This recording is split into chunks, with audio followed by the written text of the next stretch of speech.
সচিবালয় ঘিরে আনসার সদস্যদের তাণ্ডব এবং হামলার ঘটনায় আহত হয়েছেন শতাধিক শিক্ষার্থী। এর মধ্যে সমন্বয়ক হাসনাত আব্দুল্লাহ সহ অন্তত 5 জনের অবস্থা আশঙ্কাজনক।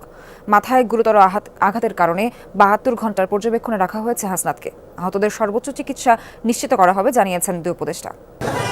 কাউকে পেটানো হয়েছে লাঠি দিয়ে, কারো শরীর জুড়ে বুটের আঘাত, এলোপাতারি কিলঘুষি কিংবা ইটের আঘাতে মাথার নাক ফেটেছে অনেকের।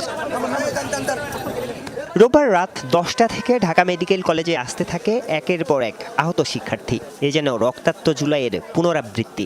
ওরা বলছে যে ও ছাত্র, ওকে মেরে ফেলো।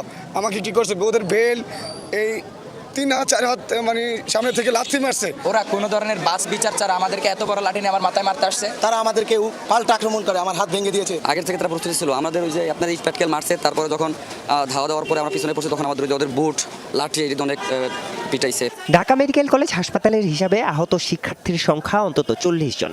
এদের মধ্যে সমন্বয়ক হাসনাত সহ অন্তত 5 জনের অবস্থা সংকটাপন্ন। আহত হয়েছেন পথচারী ও 8 থেকে 10 জন আনসার সদস্যও। ওকে স্যালাইন দেওয়া হয়েছে, ওকে অক্সিজেন সাপোর্ট দেওয়া হয়েছে, সিটি স্ক্যান করতে এইমাত্র নিয়ে যাওয়া হয়েছে। ওর অবস্থা আমার কাছে কিন্তু মনে হয়েছে ও খুব মারাত্মকভাবে আহত। তার জ্ঞান কিছুটা এখনো জিসেস লেভেল কিছুটা কম আছে। তাতে মনে হচ্ছে যে দেখা যাক আমরা ফলোপে থাকলে হয়তো সময় সাপেক্ষে ব্যাপার 72 ঘন্টার মতো সময় লাগবে। আহতদের দেখতে রাতেই হাসপাতালে যান সরকারের দুই উপদেষ্টা নাহিদ ইসলাম ও আসিফ মাহমুদ। সর্বোচ্চ চিকিৎসা নিশ্চিতের কথা বলেন তারা। আমরা এখানে দায়িত্বরত ডাক্তারদের সাথে কথা বলেছি, তারা বলেছে এখানে চিকিৎসা সম্ভব। যদি গুরুতর যারা আছেন তাদের বিস্তারিত চিকিৎসার প্রয়োজন হয়, আমরা তাদেরকে উন্নত চিকিৎসার জন্য অন্য হসপিটালে নেওয়ার ব্যবস্থা করব।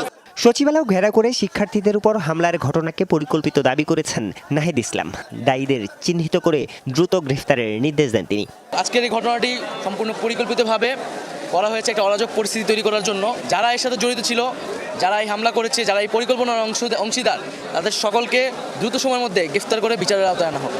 এদিকে শিক্ষার্থীদের উপর হামলার প্রতিবাদে মধ্যরাত পর্যন্ত ঢাকা বিশ্ববিদ্যালয়ের রাজু ভাস্কর্যে অবস্থান নিয়ে বিক্ষোভ করে বৈষম্য বিরোধী ছাত্র আন্দোলন। আরিফুর রহমান।